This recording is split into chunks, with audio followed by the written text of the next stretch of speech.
Hi, I'm Kunbi, and here's what a typical day in my life looks like.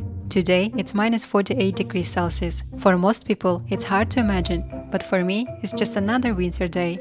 Before stepping outside, we need several layers of special winter clothes. I start with camel wool knee pads to protect my joints and camel wool socks for insulation and warmth.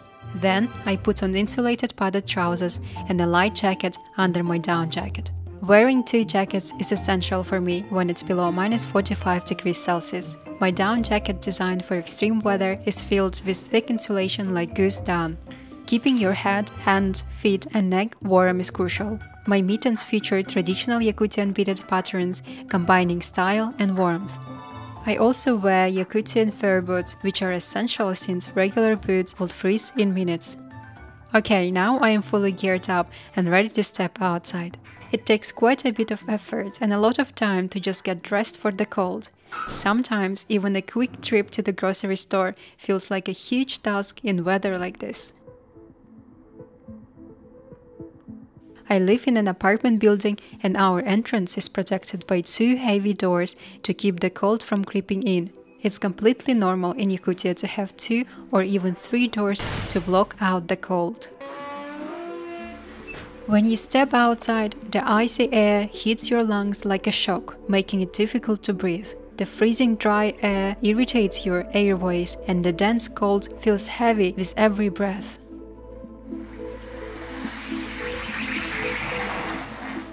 In Yakutsk, infrastructure is built for extreme cold, with roads, buildings and utilities adapted for temperatures below minus 70 degrees Celsius. Most apartments like mine have 24/7 central heating to stay warm. Roads require constant maintenance to remain usable. Driving is tough with slippery conditions and the need for insulation and winter tires. Maintaining a car is challenging, so I stick to public transport like buses. The nearest bus stop is about 300 meters from my home, which takes me about 5 minutes to walk. But even in that short time, I can feel the cold seeping through, especially on exposed areas like my face.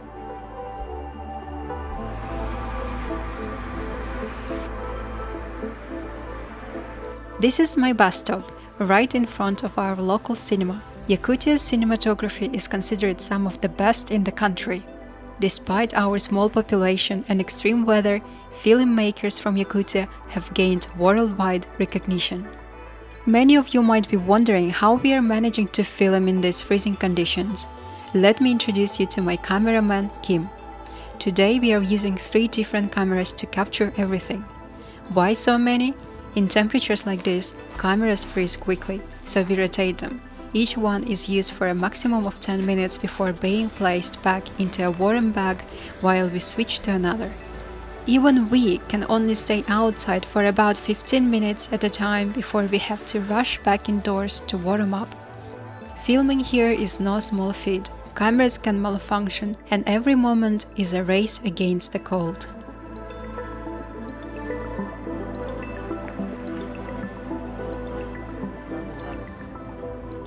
Buses in Yakutsk are a lifeline for many, especially during the harsh winter when driving a car becomes a challenge.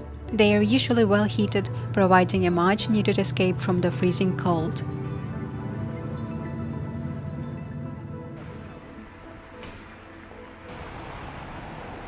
So after just being outside for 10 minutes, see, I don't feel my nose and it's painfully itchy. So when I touch I can't feel my nose and it's really cold. Walking outside for more than 10 minutes, you can already feel the cold biting into you. The exposed parts of your body, especially my nose, are the first to freeze. As you can see, the skin on my nose is starting to turn white. That's the first sign of frostbite. So I decided to rush to the nearby mall to warm up before continuing. Even in these extreme conditions, we do have homeless people, like this woman standing in front of the mall. The city provides shelters during winter to help them stay warm and safe, but unfortunately, not everyone uses them. Many homeless people suffer from severe frostbite, often losing fingers or toes to the extreme cold.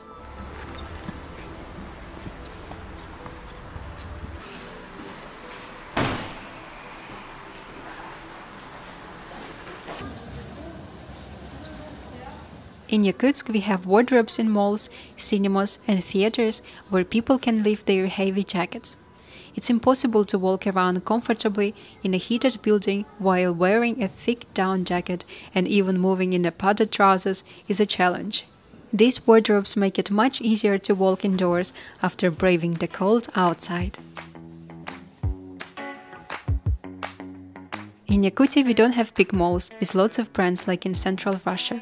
Here, the malls are smaller and have fewer options, especially now that many international brands have left. It's a very different shopping experience compared to bigger cities. Most people in Yakutia prefer to order online, and Chinese shopping apps are very popular. It's convenient, especially with limited choices locally. Instead, we have many local jewelry brands, as Yakutia is the largest diamond mining region in the world. Most of the world's diamonds are mined here, but almost all are exported abroad, and the few that stay are priced higher. Despite this, diamonds and jewelry are very popular among locals, with most pieces made from silver and gold.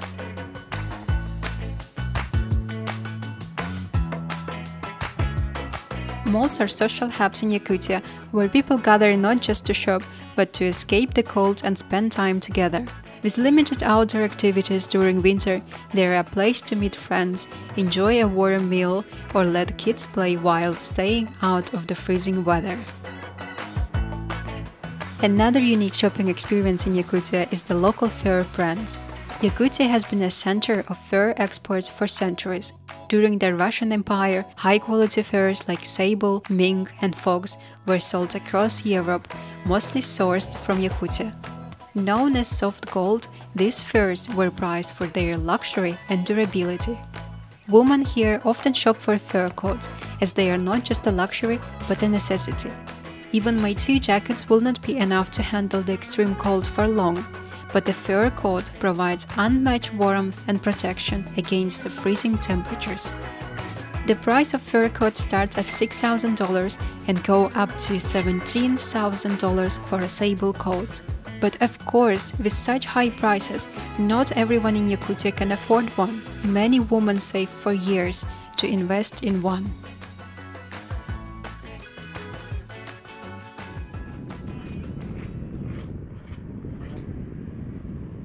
So in Yakutsk, I don't have any car. At this level of coldness, the weather can easily freeze the car. So I prefer just to walk outside or take a bus.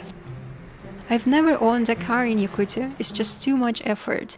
Engines must run all the time to avoid freezing, or you can use heated blanket systems, which turns the engines on and off automatically, but they are very heavy and hard to use. For me, taking the bus is easier, but walking to the bus stop and waiting in the cold is not easy either. When I was a kid, I used to take the bus to school all by myself from the age of 6. Sometimes the bus would be late by half an hour, and there were no heated bus stop back then. I would just stand there, freezing, with the wind cutting right through me. Because it was so cold, I even cried once, but my tears froze into little icicles. After that, I realized crying outside in Yakutia is not the best idea. I guess when you're a kid, you don't feel the cold the same way and don't take it as seriously as you do when you get older. Many kids here play outside even in -50°C because they just don't want to go back home. They want to have fun, no matter how harsh the cold is.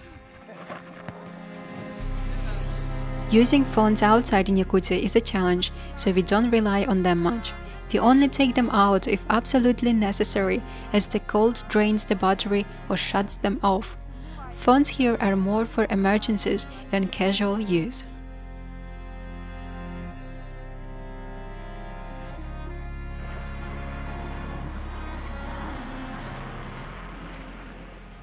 I started feeling cold again, so I found a small coffee shop nearby to warm up. It's such a relief to step inside, feel the heat, and take a break from the freezing weather outside.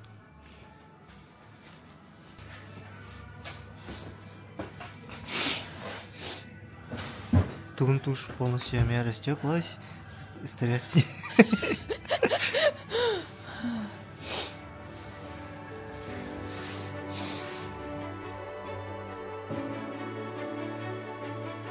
After warming up and taking a short break, I wanted to show you just how cold it is outside.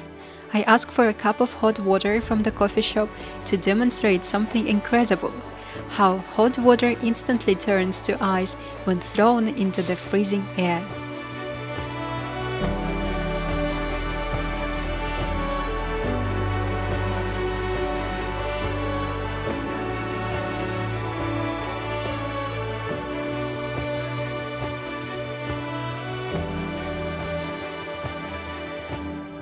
So now we are taking a taxi to the another district, the least safest district in Yakutsk, I would say. And even the taxi drivers, they are not taking us. Yakutsk is a relatively small city with a population of around 400,000 people. Despite its size, it's cultural and economic hub of the region. The central areas of the city are more developed with government buildings, shopping malls, schools, and cultural landmarks like theaters and museums. Life here is busier and more modern compared to the outskirts. But let me show you the other part of the city. Like any city, Yakutsk has its less safe areas. These neighborhoods are often on the edges of the city, where the infrastructure is less developed and living conditions can be quite rough. Historically, most of Yakutsk was built with wooden two-story flats spread across the city. Many of these old wooden flats still exist on the outskirts of the city, and people continue to live there because they simply can't afford to move into newer stone apartment buildings. Life in these wooden flats is incredibly challenging. Most don't have modern plumbings, so there are no showers or toilets inside. Residents use public toilets outside, and during the winter, when temperatures drop to -50°C, this can be brutal. Many people rely on using buckets for their bathroom needs, which they then have to carry outside to empty. It's a harsh reality for those living in these areas, reflecting the stark contrast in living conditions within the city. These old wooden flats do have a central heating system, but it's often not enough. The cold air seeps through gaps in the windows and walls, making it hard to keep warm even indoors. Residents have to rely on additional layers of clothing and blankets to stay comfortable during the harsh winters. This neighborhood is considered one of the most dangerous in Yakutsk. It's better not to walk here alone after dark, as you might come across drunk people wandering the streets. However, it's important to remember that not everyone here is like that. Many residents are hard-working people who simply can't afford to move to a newer, more comfortable place. Despite the challenges, they stay and do their best to make a life here. It's getting dark, and I would rather not to wander alone in this neighborhood. Instead, let's move to the safer streets of Yakutsk, where most young people spend their weekends and where locals go to have fun. This street is a renewed version of the old city, complete with a beautiful church at its center. It blends modern shops and restaurants with a touch of Yakutia's history, making it a favorite spot for locals. In Yakutia, the only real way to have fun during winter is indoors. Most locals spend their time in restaurants, cafes, or malls, as these warm spaces are perfect for relaxing, meeting friends, and staying active. Dating and socializing in Yakutia usually happen in restaurants and nightclubs, the main spots to meet during the long winters. Despite the harsh weather, people here love dressing up. Women especially take pride in looking after themselves and dressing elegantly, no matter how extreme the conditions are outside. Drinking alcohol in Yakutia is dangerous because it numbs your senses, making it harder to feel the cold.